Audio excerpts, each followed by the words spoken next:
मंत्रालयामध्ये लाच प्रकरण आणि या प्रकरणी झिरवळच्या क्लार्कला अटक करण्यात आली।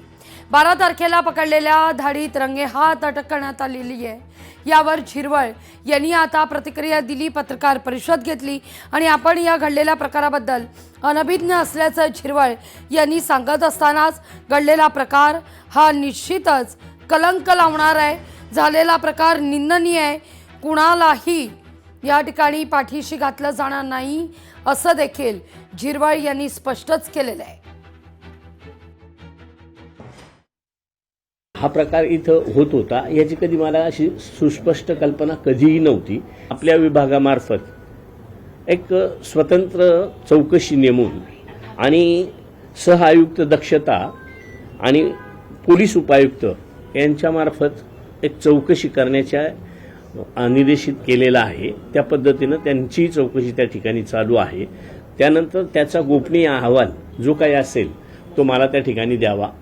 त्याच्यानंतर जी कार्यवाही आहे ती त्या ठिकाणी केली जाईल। नाराजी म्हणण्यापेक्षा झालाय तो प्रकार मला सुद्धा न ऐकण्यासारखा, न म्हणजे खपून घेण्यासारखा असा असल्यामुळे ते पक्षाचे प्रमुख आहेत म्हणून त्यांनी नाराजी व्यक्त केली म्हणण्यापेक्षा सूचना केली की बाबा असा प्रकार जर झाला असेल, खरंच त्याची सखोल चौकशी करण्याच्या संदर्भात त्यांनी सुद्धा त्या ठिकाणी ती तयारी दर्शवलेली आहे। मला तरी वाटतं की मुख्यमंत्री महोदय शेवटी हे अधिकार काढणं, दुसऱ्याला देणं हे मुख्यमंत्री महोदयांच्या कब्जेत असतं किंवा अधिकारात असतं आणि मुख्यमंत्री महोदयांनी आतापर्यंत माझं कामकाज बघितले, त्याच्यावर कुठल्याही प्रकारची त्यांच्या मनात तरी किंतु परंतु असण्याचं कधी जाणवलेलं नाही।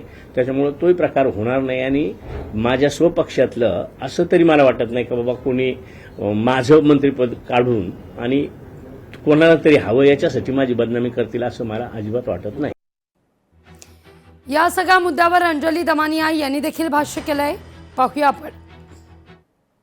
नरहरी झिरवळ यांच्या क्लार्कवर मंत्रालयात जाऊन अँटी करप्शन ब्युरोनी केलेली कारवाई ही बुद्धीला न पटण्यासारखी आहे। एसीबी मंत्रालयात जाऊन एका क्लार्कची चौकशी करणार हे मला कुठेतरी म्हणजे असा एक प्रश्न माझ्या मनात पडतो की हे वरच्यांच्या आशीर्वादाने केले गेलेलं कृत्य आहे किंवा वरच्यांच्या सांगण्यावरून केलं गेलेलं कृत्य आहे।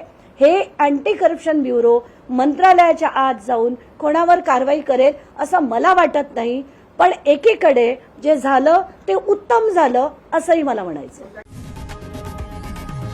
लोकशाही मराठी ऐका, पहा, जागरूक रहा।